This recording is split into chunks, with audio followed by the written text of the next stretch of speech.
अस्सलाम वालेकुम सत श्री अकाल दोस्तों, मैं औरंगजेब बेग इस ਵੇਲੇ मौजूद हाँ करतारपुर साहब गुरुद्वारा ਦੇ ਵਿੱਚ और इस वीडियो ਵਿੱਚ मैं ਤੁਹਾਨੂੰ ਦਿਖਾਵਾਂਗਾ कि ਅੱਜ करतारपुर ਜਿਹੜੀ ਰਾਹਦਾਰੀ ਓਪਨ ਹੋਈ ਸੀ 2 ਸਾਲ ਪਹਿਲੇ ਉਹਦੀ ਦੂਸਰੀ ਸਾਲਗਿਰਾ ਹੈ और इस ਹਵਾਲੇ ਨਾਲ ਇੱਥੇ ਤਕਰੀਬ ਵੀ ਹੋ ਰਹੀ ਹੈ और ਵਿਖਾਲਾਂਗੇ ਤੁਹਾਨੂੰ ਕਿ ਕਿਹੜੇ-ਕਿਹੜੇ ਲੋਕ ਇੱਥੇ ਆਏ ਨੇ ਕਿਉਂਕਿ ਭਾਰਤੀ ਵਜ਼ੀਰ ਆਜ਼ਮ ਨਰਿੰਦਰ ਮੋਦੀ ਨੇ ਤੇ ਆਪਣੇ ਸਿੱਖ ਭਾਈਆਂ ਨੂੰ ਇਜਾਜ਼ਤ ਨਹੀਂ ਦਿੱਤੀ ਕਿ ਉਹ ਰਾਹਦਾਰੀ ਦੇ ਜ਼ਰੀਏ ਦਰਸ਼ਨ ਕਰਨ ਗੁਰਦੁਆਰਾ ਬਾਬਾ ਜੀ गुरु नानक साहब आ सकन।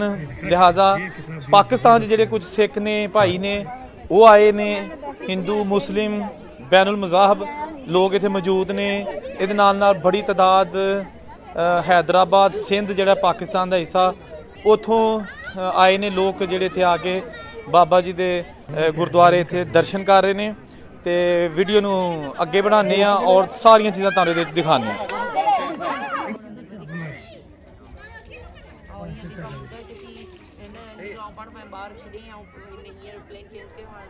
जी दोस्तों, जिस तरह तुसीं देख रहे हो कि असी पाकिस्तानी जो अपने मुल्क वालों इस गुरुद्वारे की तरफ आने तो चैकिंग होने के बाद शटल से ब्याह जाता है। शटल से असी बह गए हैं और बड़ा खूबसूरत मंजर नज़र आता है। बहुत ही वसी और इस गुरुद्वारा करतारपुर साहब बनाया गया है तो इत्थे बड़ी सहूलियात ने, बड़ा अच्छा माहौल है। और मैं एक बार फिर कहांगा कि भारत नूं अपने फैसले ते नज़रसानी करनी चाहिए और जिहड़े सिख भाई ने साडे उन्हां नूं इत्थे आउण दी खुली इजाज़त होनी चाहिए है। राहदारी बनाउण दा मकसद भी यही सी। बिल्कुल असीं हुण अंदर आ गए हैं जनाब। इत्थे तुसीं देखो कि बहुत ही ज़बरदस्त नज़ारा गुरुद्वारा साहब बाबा जी गुरु नानक साहब दा।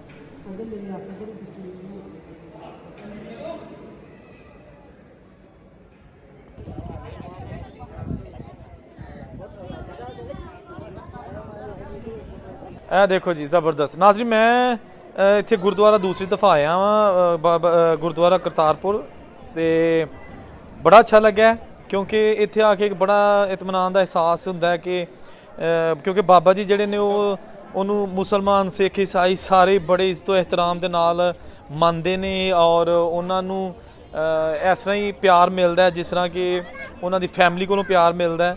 तो बड़ी हैगी है एक अच्छी चीज़ है जी पाकिस्तान ने अपने सिख भाइयों वास्ते की थी और इस गुरुद्वारे को बड़ा वसी और रीस बनाया, बड़ियां सहूलियात विच बनाईयां।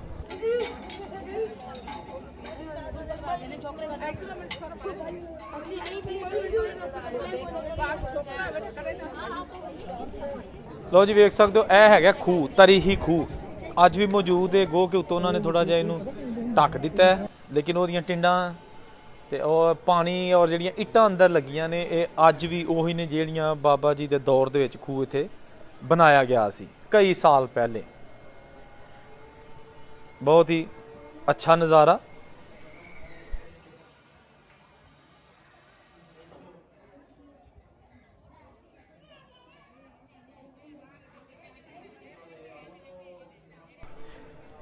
ਇਹ जी बाहर खूह दे ਉਹ ਝਰਖੜੀ है ਜਿਹੜੀ गिरदी ਹੁੰਦੀ ਸੀ ਤੇ ਖੂਹ ਤੋਂ ਟਿੰਡਾ ਪਾਣੀ ਬਾਹਰ ਲੈ ਕੇ ਆਉਂਦੀਆਂ ਹੁੰਦੀਆਂ ਸਨ।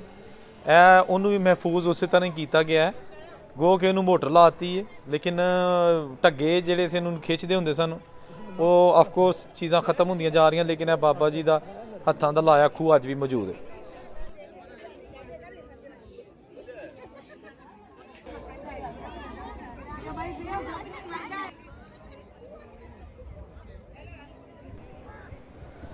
दोस्तों यह मेरे पिछे हैगी है मेन इमारत जिन्हों जिहदे अंदर जिहड़ी हैगी है बाबा जी की यादगार है वो उस तरह मौजूद है और इनू उत्तों बड़े अच्छे तरीके नाल जिहड़ा ना वो रेनोवेट तो किया गया लेकिन इसकी असलीयत जिहड़ी है ना उन्होंने नहीं छेड़िया गया, वो उस तरह ही रखी गई है।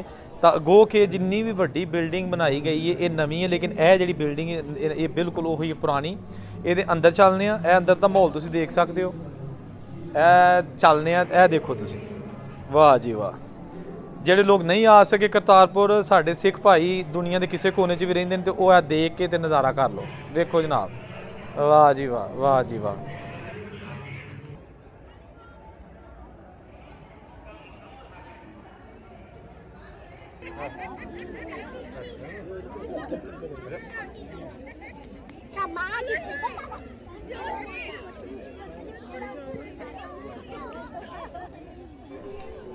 ਨਾਜ਼ਰੀਨ ਮੈਂ ਇਸ ਵੇਲੇ ਖਲੋਤਾ ਵਾਂ ਲਾਇਬ੍ਰੇਰੀ। ਇਹਨੂੰ ਤੁਸੀਂ ਕਹਿ ਸਕਦੇ ਹੋ ਕਿ ਤਸਵੀਰੀ ਨੁਮਾਇਸ਼ ਵੀ ਹੈ ਔਰ ਪੁਰਾਣੀਆਂ ਤਸਵੀਰਾਂ ਇੱਥੇ ਜਨਾਬ ਉਹਨਾਂ ਨੂੰ ਮਹਿਫੂਜ਼ ਕੀਤਾ ਗਿਆ ਹੈ।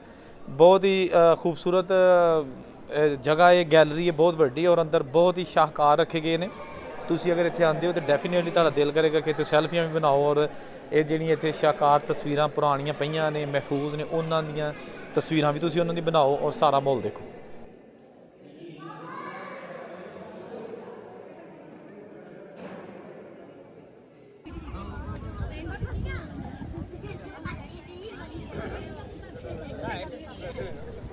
ਅੱਛਾ ਇਸ ਗੁਰਦੁਆਰੇ ਦੇ ਅੱਜ ਜਿਹੜਾ ਨਾ ਇੱਕ ਤਕਰੀਬ ਵੀ ਹੈਗੀ ਸੀ ਜਿਹੜੀ ਕਿ ਰਾਹਦਾਰੀ ਨੂੰ 2 ਸਾਲ ਹੋਣ ਦੇ ਪੂਰੇ ਹੋਣ ਦੇ ਬਾਅਦ ਬਣਾਈ ਤੇ ਉਹਦੇ ਵੱਲ ਨਾਲ ਵੀ ਇੱਥੇ ਕਾਫੀ ਜਿਹੜੇ ਨੇ ਉਹ ਮਜ਼ਾਹਬ ਦੇ ਲੋਕ ਆਏ ਸਨ, ਉਹਨਾਂ ਸ਼ਿਰਕਤ ਕੀਤੀ। ਗੋ ਕਿ ਇੱਥੇ ਅਗਰ ਹਿੰਦੁਸਤਾਨ ਤੋਂ ਸਿੱਖ ਆਉਂਦੇ ਤੇ ਇਹ ਰੌਣਕ ਬਹੁਤ ਜ਼ਿਆਦਾ ਹੋਣੀ ਸੀ, ਤਾਦਾਦ ਬਹੁਤ ਜ਼ਿਆਦਾ ਹੋਣੀ ਸੀ। ਲੇਕਿਨ ਜੋ ਪਾਕਿਸਤਾਨ ਦੇ ਵਿੱਚ ਬੈਨੁਲ ਮਜ਼ਾਹਬ ਜਿਹੜੇ ਲੋਕ ਨੇ ਕਮੇਟੀ ਹੈ ਔਰ ਗੁਰਦੁਆਰਾ ਪ੍ਰਬੰਧਕ ਕਮੇਟੀ ਉਹਨਾਂ ਨੇ ਆਪਣੀ ਵਸਾਤ ਦੇ ਮੁਤਾਬਕ ਇਹ प्रोग्राम इत्थे जिहड़ा इन्होंने तश्कील दिता।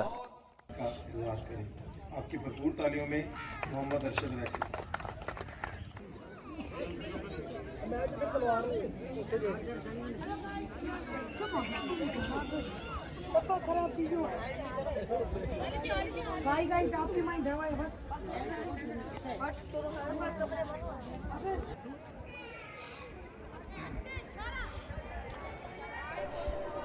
अच्छा नाजरीन ਇਹ ਸੀ ਅੱਜ ਦੀ ਵੀਡੀਓ। ਅਗਰ ਤੁਸੀਂ ਮਜ਼ੀਦ ਵੀਡੀਓਜ਼ ਦੇਖਣਾ ਚਾਹੁੰਦੇ ਹੋ ਇਸੇ ਤਰ੍ਹਾਂ ਦੀਆਂ ਪਾਕਿਸਤਾਨ ਤੋਂ ਤੇ ਇਸ ਚੈਨਲ ਨੂੰ ਜ਼ਰੂਰ ਸਬਸਕ੍ਰਾਈਬ ਕਰੋ। ਉਹਦੀ ਰੀਜ਼ਨ ਹੈ ਕਿ ਤੁਹਾਨੂੰ ਸਭ ਤੋਂ ਪਹਿਲੇ ਵੀਡੀਓ ਜਿਹੜੀ ਨਾ ਉਹ ਮਿਲ ਜਾਇਆ ਕਰੇਗੀ। ਮੈਂ ਬਹੁਤ ਸਾਰੀਆਂ ਵੀਡੀਓ ਪੰਜਾਬੀ ਜਿਹੜੇ ਨੇ ਸਾਡੇ ਲੋਕ ਨੇ ਪਾਕਿਸਤਾਨ ਦੇ ਵਿੱਚ ਉਹਨਾਂ ਦੇ ਹਵਾਲੇ ਨਾਲ ਪਾਰਟੀਸ਼ਨ ਦੇ ਵਕਤ ਜਿਹੜੇ ਪਾਕਿਸਤਾਨ 'ਚ ਲੋਕ ਰਹਿ ਗਏ ਨੇ ਉਹਨਾਂ ਦੇ ਹਵਾਲੇ ਦੇ ਨਾਲ ਜਿਹੜਾ ਨਾ ਉਹ ਮੈਂ ਵੀਡੀਓ ਇਸ ਚੈਨਲ 'ਤੇ ਆਲਰੇਡੀ ਪਾਈਆਂ ਨੇ।